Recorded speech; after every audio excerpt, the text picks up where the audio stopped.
How does an idiot go from this to this and eventually do this?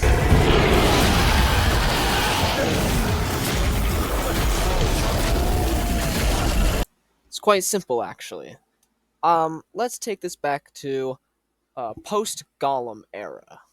I guess we can start off from when I started going to the dungeon to get the Paladin Shield, which is dropped by a Paladin, which spawns in the dungeon and has 5,000 max life. They drop 3 items: BBQ ribs, 14.29% chance. The Paladin's hammer, 6.67%. And the Paladin shield, which is what I'm after, 10% chance. I do eventually get what I'm after, the Paladin shield, as well as a side with some BBQ ribs.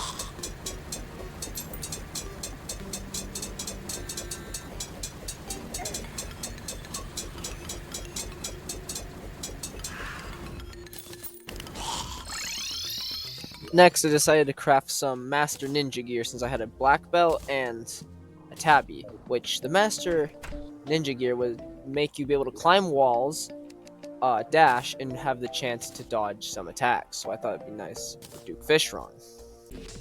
Now, Duke Fishron was not a fight in my favor. It took me a while, and I'll explain why it's not really my favorite. So Duke Fishron is a boss you fight after Golem, and he's mainly used for the Fishron wings. He has 60,000 HP, and he spawns by fishing with a truffle worm at the beach, or pretty much in any water, but preferably beach. He has a second phase when he hits half health, 30,000%, or yeah, 30,000 health, and he drops the bubble gun, Flare-on, Razor Blade, Typhoon, Tempest Staff, Tsunami, Fishron Wings, Greater Healing Potion, Lesser Healing Potion, Duke Fishron Mask, and Duke Fishron Trophy. There's a few moves that I don't like. First of all, he has some sort of bubble ability where he just blows a bunch of bubbles. So in phase 2, he spirals around, and that catches me off guard. The bubbles you can easily break with your weapon, like what I did. Next, he also summons a bunch of sharks that would just come at you and stuff. They're not that bad. He also summons little whirlpools. I think they're called Cthulhu Whirlpool or something. And then when he just goes into the second phase, he just gets much harder and faster. He also does a bunch of dash attacks. He's got his own tabby or something. And since I just got the tabby, I'm not used to it, and so it's really hard to just dodge him. Eventually, though, after the heart-pounding pain, I thought I was done for, but I eventually pulled in and locked in and took him out. I earned the Tsunami, which is a 20% chance, the Duke Fishron Mask, 14.29% chance, and then I got the what I wanted, Fishron Wings, 6.67% chance first try, which was a huge relief to me because I did not want to fight Fishron ever again.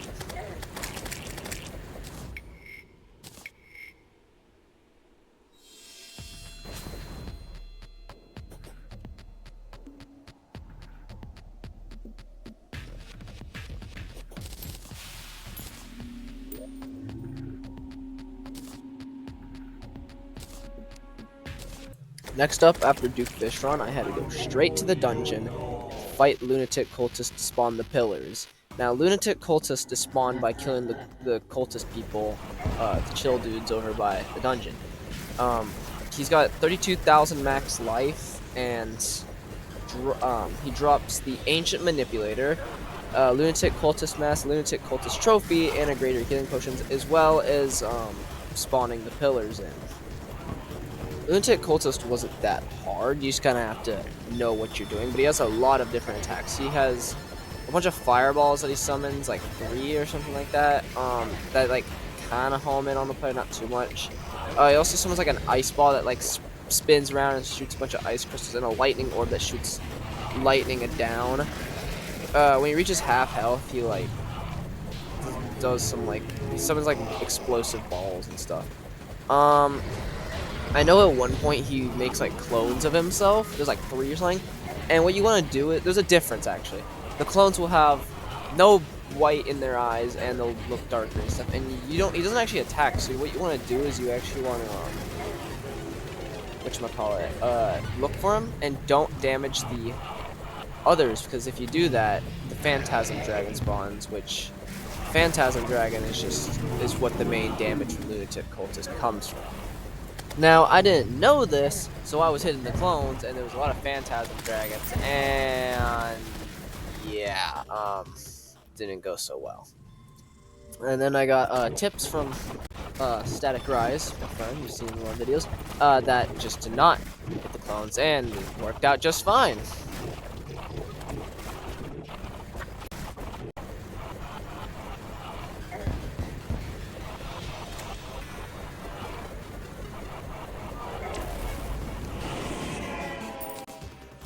Now here comes the fun part. 4 pillars. 4 celestial pillars that spawn scattered across the map. And what you have to do is you have to kill 100 enemies to break the shield, and then you break the pillars. Which actually is really easy because they don't like have any defense or something like that. So, and you get some fragments and craft some pretty cool weapons. Each pillar represents a class. Solar represents melee.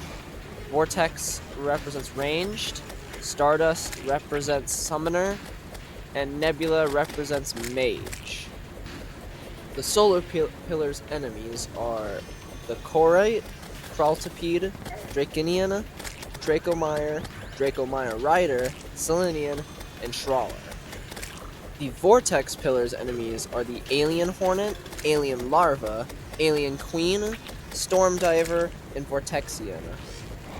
The Stardust Pillar's enemies are the Flow Invader, Milky Wave Weaver, Star Cell, Stargazer, Twinkle, and Twinkle Popper. The Nebula Pillar's enemies are the Brain Suckler, Evolution Beast, Nebula Floater, and the Predictor. Eventually I beat the Solar Pillar, Vortex Pillar, Stardust Pillar, and Nebula Pillar in that order, and after I defeat the Solar Pillar, I craft myself the Daybreak. And yeah, so, and here, take this time lapse of just me destroying the pillars and how many times I died, because I suck!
Before I defeated the Nebula Pillar, I decided since it was night, might as well just casually...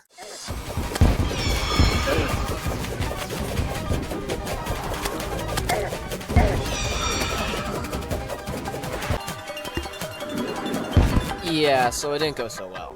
So I built this Moonlord Arena and went for the Nebula Pillar.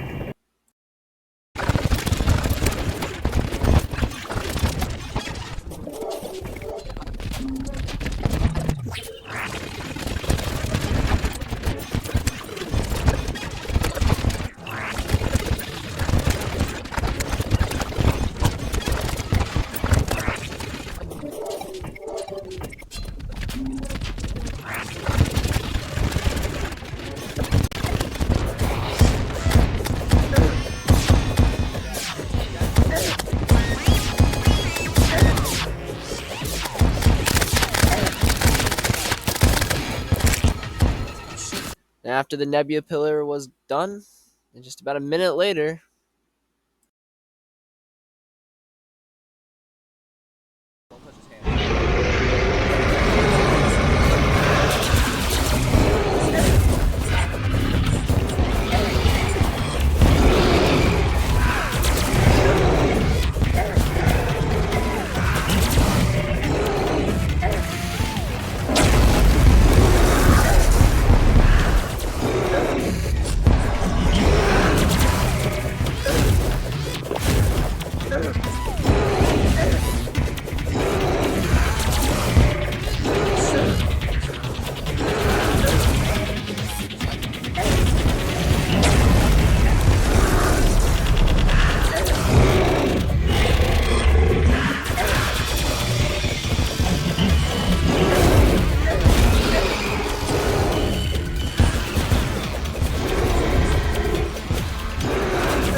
that, my friends, was the end of the journey of me playing Terraria for the first time ever. So you know what I did next?